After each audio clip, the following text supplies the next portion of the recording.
एक आरंभिक पुरातत्ववेत्ता। एक आरंभिक पुरातत्ववेत्ता से यहाँ अर्थ है कि दक्षिण कछार के एक व्यक्ति ने जो बेबीलोनिया को, जिसका नाम था नेबोपोलासर, इस व्यक्ति ने लगभग 625 ईस्वी पूर्व में बेबीलोनिया को असीरियाइयों के आधिपत्य से मुक्त कराया।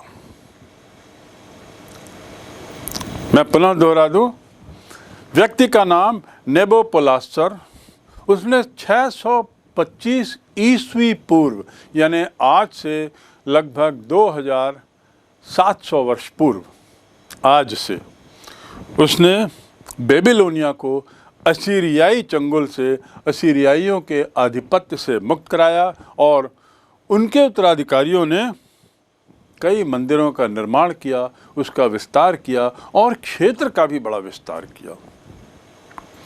तो संस्थापक के बाद आए हुए जो उत्तराधिकारी थे, उनका योगदान ये था कि उन्होंने वहाँ पर काफ़ी विस्तार किया क्षेत्र का भी, इसके साथ ही साथ भवन निर्माण में भी, और जो भवन बन रहे थे उनके निर्माण को पूरा किया, नए बड़े भव्य भवन भी बनाए।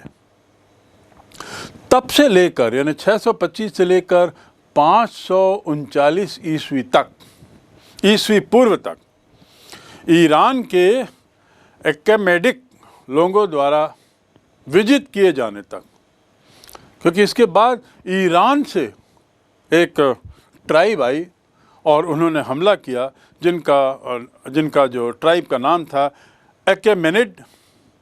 इनके द्वारा जब हमला किया और विजित किए गए तो उसके बाद 331 ईस्वी पूर्व में सिकंदर से पराजित होने तक बेबीलोन दुनिया का प्रमुख नगर बना रहा। यानी बेबीलोन की गाथा की यदि बात करें, बेबीलोन, तो हम देख सकते हैं कि 625 से उसकी शुरुआत होती है, फिर उसका विस्तार होता है, फिर अनेक निर्माण होते हैं, उसके बाद फिर ईरान से एक ट्राइब आती है और उस ट्राइब के से विजित होने के तक और उसके बाद सिकंदर के हमले तक, जो 331 पूर्व में सिकंदर से पराजित होने तक बेबीलोनिया जो है वह दुनिया के सर्वश्रेष्ठ नगरों में माना जाता था, सबसे शानदार शहरों में माना जाता था और उसका स्थान एक प्रमुख स्थान बना रहा। ये जो बेबीलोनिया क्षेत्र है ये लगभग 850 हेक्टेयर में फैला हुआ था। यानी विस्तार होते होते इतना हुआ कि शहर का क्षेत्रफल स्वयं में 850 हेक्टेयर के आसपास हो गया, उससे ज़्यादा। और उसकी जो चहार दीवारी थी, ये चहार दीवारी शहर की तिहरी 3 लेयर उसकी थी सुरक्षा की दृष्टि से। यह इस बात को साबित करता है कि बेबीलोनिया इस सभ्यता के लिए कितना महत्वपूर्ण था। इस चहार दीवारी के अंदर बेबीलोनिया में अनेकों राजमहल बनाए गए, अनेकों मंदिर बनाए गए, जिनकी मौजूदगी खुदाई के बाद पाए गए साक्ष्यों से बड़ी स्पष्ट होती है। तो इस इतने बड़े क्षेत्रफल में जो राजमहल, बड़े बड़े मंदिर आदि बनाए गए, उसके साथ ही एक जिगुरात भी बनाया गया। ये जुगरात एक तरीके से मीनार नुमा था, जो बड़ा सीधा था, सीढ़ियाँ थी उसमें, मीनार नुमा जुगरात था और इसे बनाया गया। और उसके इसको मूल रूप से एक मुख्य अनुष्ठान केंद्र के रूप में देखा गया, जैसा कि पहले भी आप समझ गए हैं कि जुगरात उनकी दिनचर्या में कितने महत्वपूर्ण थे। शोभा यात्रा के लिए, इस अनुष्ठान केंद्र तक की शोभा यात्रा के लिए जो रास्ता बना, वह रास्ता भी बहुत विशाल, बहुत सुंदर और बहुत ही शानदार बनाया गया था। एक विस्तृत मार्ग बनाया गया था। इस विस्तृत मार्ग से शोभा यात्रा जिगरात तक जाती थी। किसी भी समारोह की, किसी भी कार्यक्रम की या राजाओं की। और उस शोभा यात्रा के दौरान जनता जनार्दन मार्ग के दोनों ओर इनका स्वागत करती थी, आदि आदि। ये जो बेबीलोनिया है, ये एक तरीके से व्यापारिक केंद्र भी बन गया था और अनेकों व्यापारिक घराने इस समय यहाँ आकर कार्य करने लगे और इनका जो दायरा था, बेबीलोन के व्यापारिक घरानों का जो दायरा था, बहुत दूर दूर तक फैला हुआ था। काफ़ी बड़े क्षेत्र में, दूसरे देशों में इनका अपना व्यापार होता था, व्यापार चलता था। इसके अलावा इस काल में बेबीलोन ने अनेकों खगोल शास्त्रियों को, खगोलविद को जन्म दिया, गणितज्ञों को जन्म दिया और ये गणितज्ञ और खगोल शास्त्री बहुत प्रसिद्ध हुए, जिनके बारे में आगे पढ़ा जाएगा।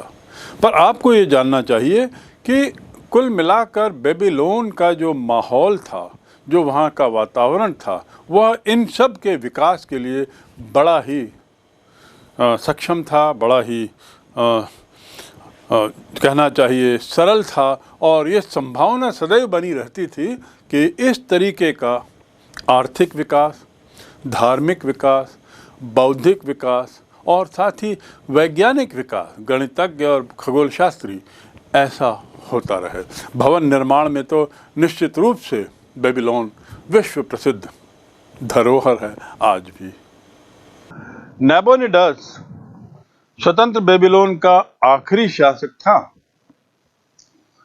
उसने लिखा है कि उर के देवी देवता ने उसे सपने में दर्शन दिए और उसे सुदूर दक्षिण के उस पुरातन नगर का कार्यभार संभालने के लिए एक महिला पुरोहित को नियुक्त करने का आदेश दिया था। देखिए, कल्पना करिए कि एक प्रसिद्ध शासक को ऐसा महसूस होता है सपने में कि नगर देवता ने उसे कुछ आदेश दिया है और आदेश कुछ इस तरह का है कि इस पुरातन नगर में काम संभालने के लिए एक महिला पुरोहित को नियुक्त किया जाए। उसने लिखा, चूंकि बहुत लंबे समय से उच्च महिला पुरोहित का प्रतिष्ठान भुला दिया गया था, उसके विशिष्ट लक्षणों को कहीं नहीं बताया गया है। मैंने दिन भर उसके बारे में सोचा, आदि आदि। आगे वो लिखता है कि उसे एक बहुत पुराने राजा, जिसका शासन काल आज हम 1150 ईस्वी के आसपास माने, उसका पट्टलेख मिला है। पट्टलेख यानी स्टिले, STELE, और उस पर उसने महिला पुरोहित की आकृति भी देखी, अंकित हुई देखी, एक तरीके से एम्बॉस्ड देखी। उस महिला पुरोहित ने आभूषण पहन रखे थे, उसकी अपनी वेशभूषा थी, जिसे नेबोनिडस लिखते हैं उसने बड़े गौर से देखा, ध्यान पूर्वक देखा, और फिर उसने अपनी पुत्री को वैसी वेशभूषा से सजाकर, सुसज्जित कर महिला पुरोहित के रूप में प्रतिष्ठित कर दिया। और यह सब क्यों? क्योंकि उसे नगर देवता ने कभी सपने में एक महिला पुरोहित को प्रतिष्ठित करने का एक आदेश दिया था।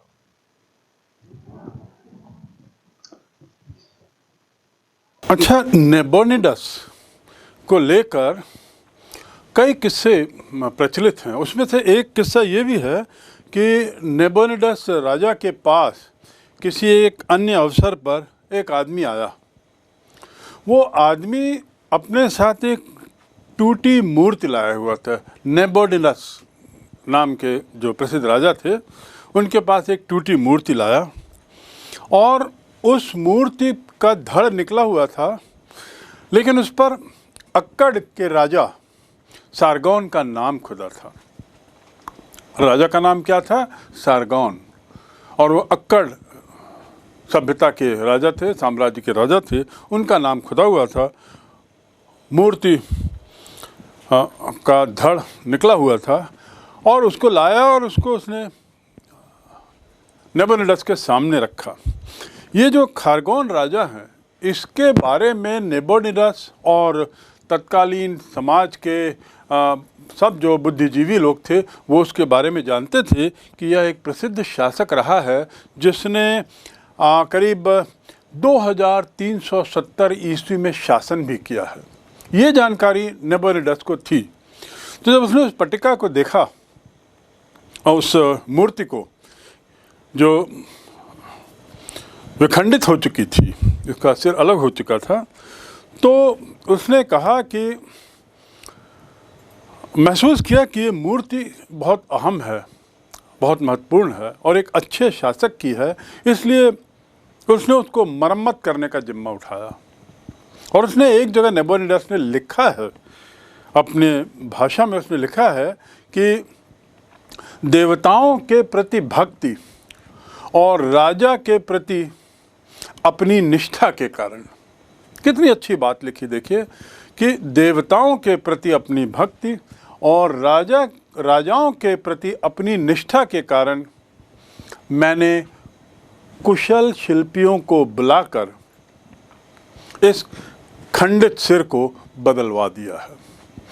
तात्पर्य यह है कि ये राजा उस समय के, उस काल के, जिसमें नेबोनिडस भी एक था, बड़े सेंसिटिव थे, इनमें समझ थी और इसके साथ ही दूसरों की इज्जत, दूसरों का सम्मान देना भी जानते थे। चाहते तो नेबोनिडस इस बात को टाल सकता था और क्षणभंगुर उस टूटी हुई मूर्ति को एक दरकिनार कर सकता था, लेकिन उसने ऐसा नहीं किया। उसने बाकायदा शिल्पकार बुलाए और उसने क्या किया, इसको लेकर उसने अपनी बात भी लिखी है। ये इस बात का साक्ष्य है कि नेबोनिडस एक अच्छा शासक रहा होगा। मंदिरों की जब हम बात करते हैं तो बारंबार ये बात आती है कि मंदिर जो थे वो सभी तरह की गतिविधियों का केंद्र थे और इसकी चर्चा हम कर चुके हैं। इसमें एक बिंदु और है कि मंदिर जो थे वो सिंचाई को भी नियंत्रित करते थे।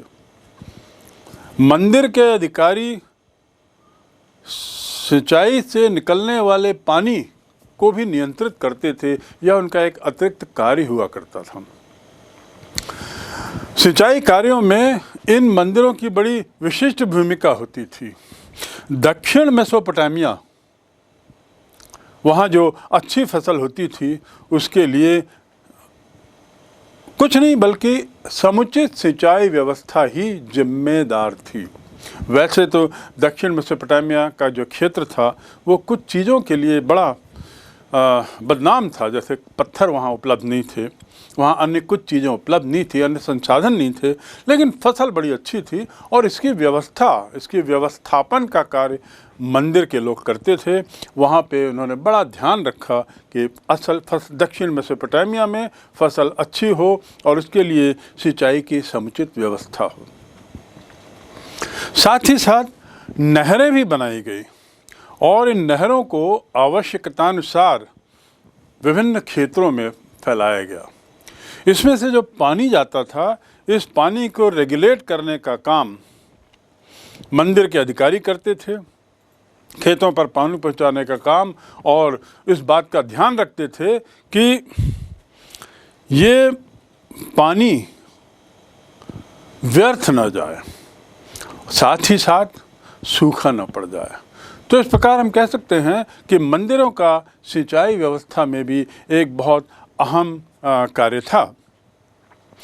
इस बात का हमको ध्यान रखना होगा कि इस तरह की व्यवस्था में यह आवश्यक है कि सामूहिक प्रयास हो और साथ ही श्रम का समुचित उपयोग हो। मालूम पड़ा हम नहर से पानी तो छोड़ दिए, लेकिन वहाँ दूसरे एंड पर जिनको पानी दिया जा रहा है वो लोग स्वयं अभी तैयार नहीं है, वहाँ श्रम तैयार नहीं है। ऐसे में पानी व्यर्थ हो जाएगा। दूसरी ओर इसके उल्टा वहाँ किसान तो तैयार बैठे हैं, पानी की प्रतीक्षा कर रहे हैं और किसी कारणों से पानी वहाँ भेजा नहीं जा रहा है या पानी नहीं आ रहा है, यह भी व्यर्थ है। तो इस प्रकार सामूहिक प्रयास, समग्र प्रयास, इंटीग्रेटेड होलिस्टिक अप्रोच और उसके साथ श्रम, इसका सम्मान, ये उस समय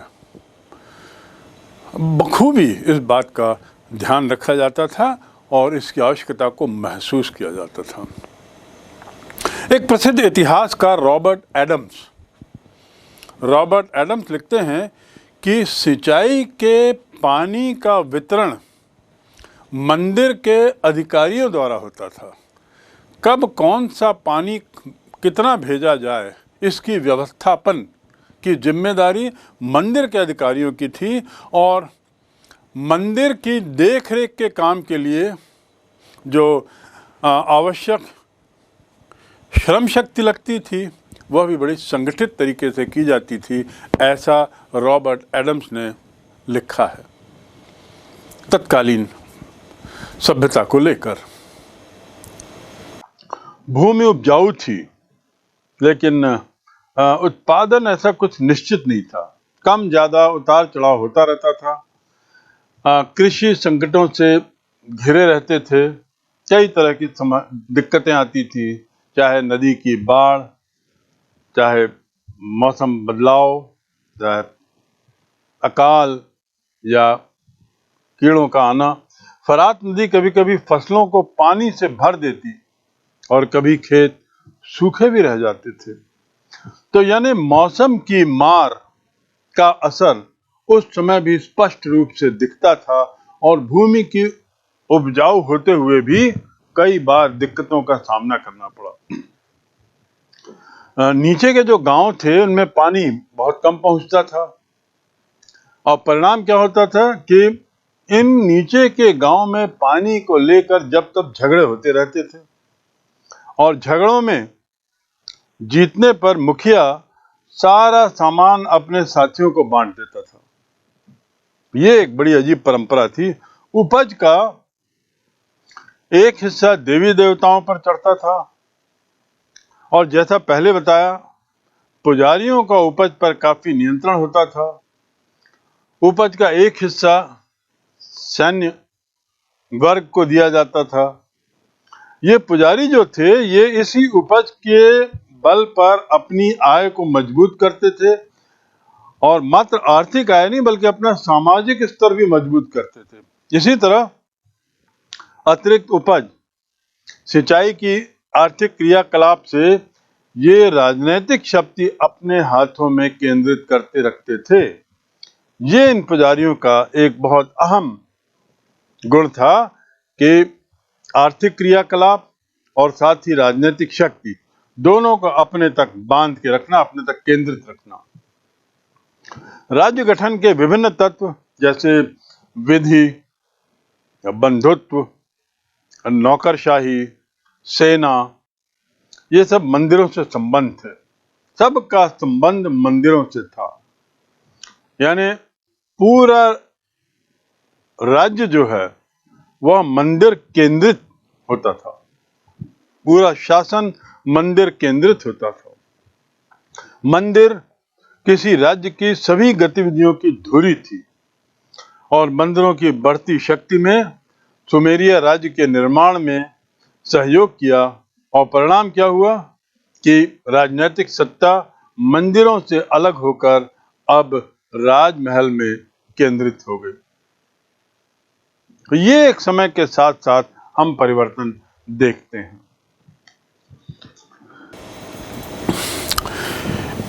एक पुराकालीन पुस्तकालय उस समाज में, उस काल में, जिस काल की हम चर्चा कर रहे हैं, मैं बारंबार इस बात को स्मरण दिला रहा हूँ आपको कि हम चर्चा कर रहे हैं आज से लगभग 5000 वर्ष पूर्व की बातों को। 4000 से 5000 वर्ष पूर्व की बातों का हम जिक्र कर रहे हैं। और उस समय अब मंदिरों के अलावा अब हम चलते हैं थोड़ा उस पुस्तकालय के बारे में जानने।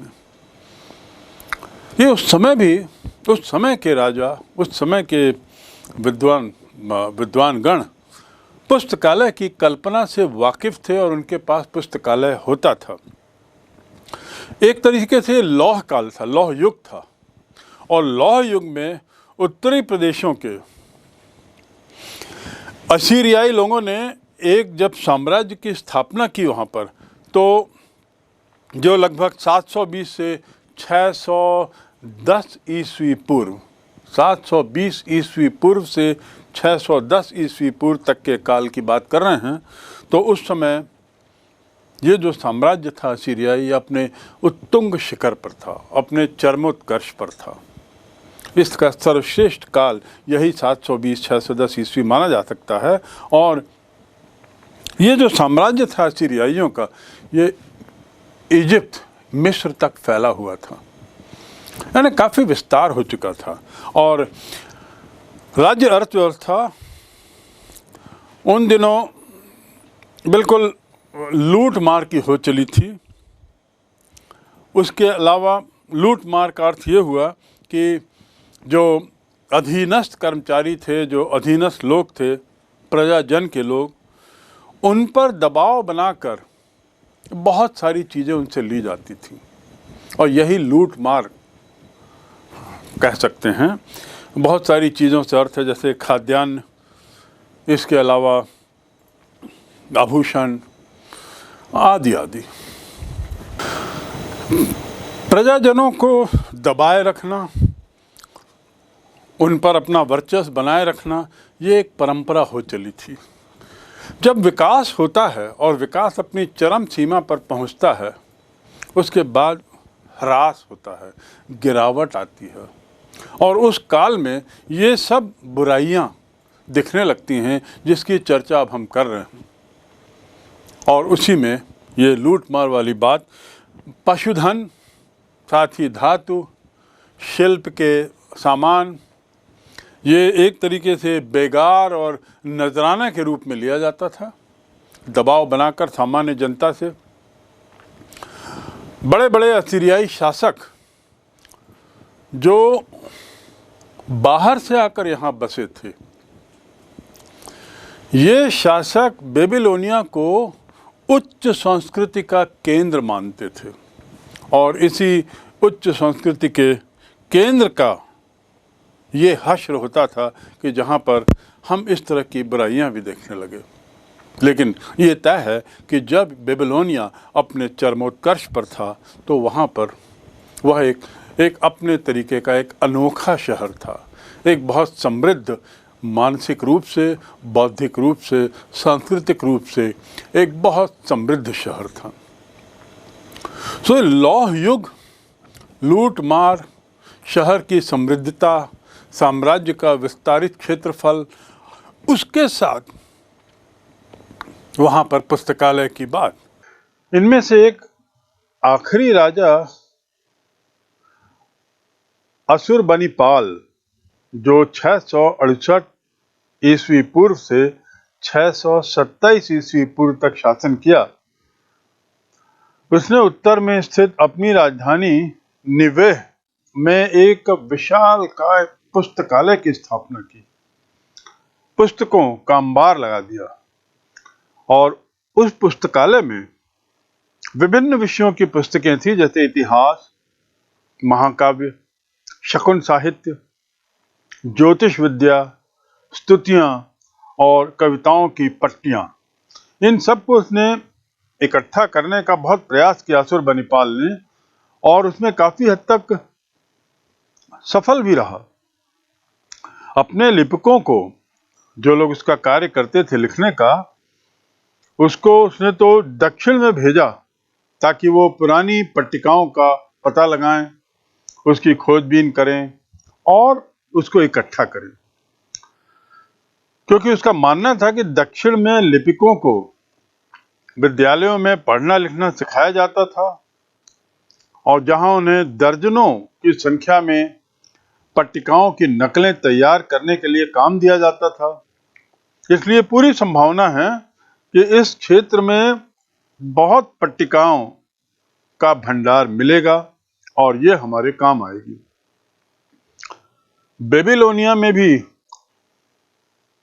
ऐसे नगर थे जो पट्टिकाओं के विशाल संग्रह तैयार किए जाने और पाए जाने के लिए बड़े मशहूर थे।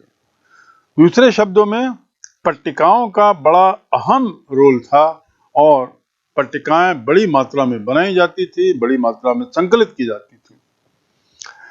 यद्यपि लगभग 1800 ईस्वी पूर्व के बाद सुमेरियन भाषा जो है वो एक बोली के रूप में कम जाने लगी या बंद हो गई, लेकिन विद्यालयों में वहाँ इसकी शब्दावलियाँ, इसकी संकेत सूचियाँ, द्विभाषी यानी सुमेरी, और आपको याद होगा मैंने एक अक्कदी भाषा का जिक्र किया था, इनकी पट्टिकाओं आदि के माध्यम से अभी भी पढ़ाई की जाती थी।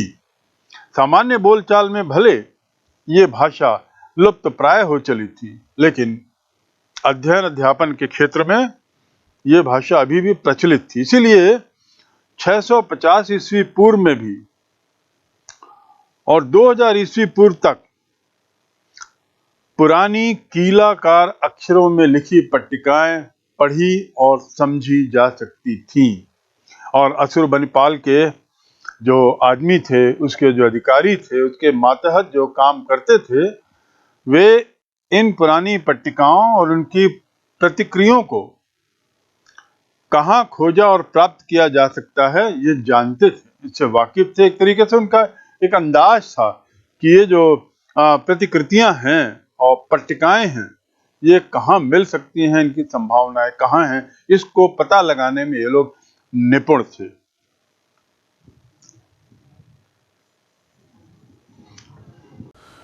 गिलगामेश जो एक बड़े प्रसिद्ध लेखक हैं, उनके महाकाव्य जैसी महत्वपूर्ण पट्टिकाओं की प्रतियां तैयार की गई। इस काल में जहां एक तरफ ये सब बुराइयां थी जिसका जिक्र हुआ, वहीं दूसरी ओर इसी काल में हम देखते हैं कि साहित्यिक गतिविधियों में भी काफ़ी दखल रहा। यद्यपि पुनः स्मरण कराना चाहूँगा आपको कि इस काल के लोग उतने पढ़े लिखे नहीं थे जैसा मैंने बताया है पूर्व में, क्योंकि शायद लिपि भी बड़ी कठिन थी, समझ भी कठिन थी, लेकिन फिर भी जो महाकाव्य लिखे गए, जैसे गिलगामेश का महाकाव्य, उसकी जो पट्टिकाएं बनी, इन महत्वपूर्ण पट्टिकाओं की प्रतियां तैयार की गई ताकि किसी स्थिति में यदि ये पट्टिकाएं नष्ट हो जाएं या लुप्त प्राय हो जाएं तो प्रतियों के रूप में इनकी अन्य पट्टिकाएं उपलब्ध रहें। यह इस बात की ओर इशारा करता है कि तत्कालीन राजा शासन साहित्य के प्रति गंभीर था। प्रतियां जो तैयार करते थे इन पट्टिकाओं की, वे तैयार करने के बाद उसमें अपना नाम लिखते थे और साथ ही उसमें नीचे तिथि भी लिखते थे। पट्टिकाओं में आप देखेंगे कि कुछ पट्टिकाओं में नाम है और तिथि भी है, ये निर्माताओं के नाम हैं। सो इस प्रकार इन पट्टिकाओं का बड़ा महत्व हुआ करता था, और कुछ पट्टिकाओं के अंत में अशुरबनिपाल का उल्लेख भी मिलता है। हो सकता है कि इन पट्टिकाओं के निर्माण में अशुरबनिपाल ने विशेष रुचि ली होगी या किसी तरह का आदेश दिया होगा, या अशुरबनिपाल ने किसी कारणों से चाहा होगा कि उसमें उसका नाम दर्ज हो। मैं अशुरबनिपाल, ब्रह्मांड का सम्राट, असीरिया का शासक, जिसे देवताओं ने विशाल बुद्धि प्रदान की है, जिसने विद्वानों के पांडित्य के गूढ़ ज्ञान को प्राप्त करने में सफलता प्राप्त की, मैंने देवताओं के बुद्धि विवेक को पट्टिकाओं पर लिखा है, और मैंने पट्टिकाओं की जांच की स्वयं और इन्हें संग्रहित किया है। मैंने उन्हें निनवे स्थित अपने इष्ट देव नाबू के मंदिर के पुस्तकालय में भविष्य में उपयोग के लिए रख दिया, अपने जीवन के लिए, अपनी आत्मा के कल्याण के लिए और अपनी शाही सिंहासन की नींव को मजबूत बनाए रखने के लिए। उससे भी महत्वपूर्ण कार्य था कि इन पट्टिकाओं की सूची को तैयार करने का। सूची कैसे बने? पट्टिकाएं तो इतनी सारी विभिन्न तरीकों की, लेकिन इनका वर्गीकरण होना, इनकी सूची तैयार करना, ये भी एक बहुत बड़ा अहम कार्य हुआ करता था। इसके लिए जो तरीका अपनाया जाता था वो कुछ ऐसा था जो बड़ा रुचिकर है कि एक टोकरी में कई पट्टिकाएं रख दी एक तरह की, जिसका या विषय वस्तु एक हो या जिसका काल एक हो या जो किसी एक खास व्यक्ति के लिए हो, किसी एक खास बात के लिए हो, और या किसी व्यक्ति के द्वारा बनाई गई हुई पट्टिकाएं। तो इस तरह टोकरियों में रख दिया जाता था और उन टोकरियों में लिख दिया जाता था विषय का नाम और कुछ अन्य जानकारी टोकरी के बाहर। एक उदाहरण है कि इसमें एक टोकरी जिसमें पट्टिकाएं थी, उसमें मिट्टी के लेबल से ये जैसे अंकित किया गया कि असंख्य पट्टिकाएं भूत प्रेत निवारण विषय पर। बड़ा रोचक है, भूत प्रेत निवारण विषय पर असंख्य पट्टिकाएं, ऐसा एक टोकरी में लिखा गया। किसी दूसरी टोकरी में कुछ अन्य बात लिखी गई, किसी तीसरी टोकरी में लिखा रहता था अमुक व्यक्ति के द्वारा, फला व्यक्ति के द्वारा बनाई गई पट्टिकाएं आदि आदि। तो इस प्रकार वर्गीकरण एक बड़ा अहम कार्य था और वर्गीकरण ने इस कार्य को इतिहासकारों के लिए बड़ा सरल कर दिया कि उससे वह इतिहास का निर्माण कर सके, तत्कालीन इतिहास का। असुरबनीपाल का जो पुस्तकालय था, जिसके लिए वो बड़ा प्रसिद्ध है, उसके पुस्तकालय में बहुत बड़ी संख्या में पुस्तकें थीं। मूल ग्रंथ का बड़ा संकलन था। ऐसा कहा जाता है कि उसके पुस्तकालय लाइब्रेरी में 1000 मूल ग्रंथ थे और लगभग 30,000 पट्टिकाएं। कल्पना करिए कितना विशाल रहा होगा।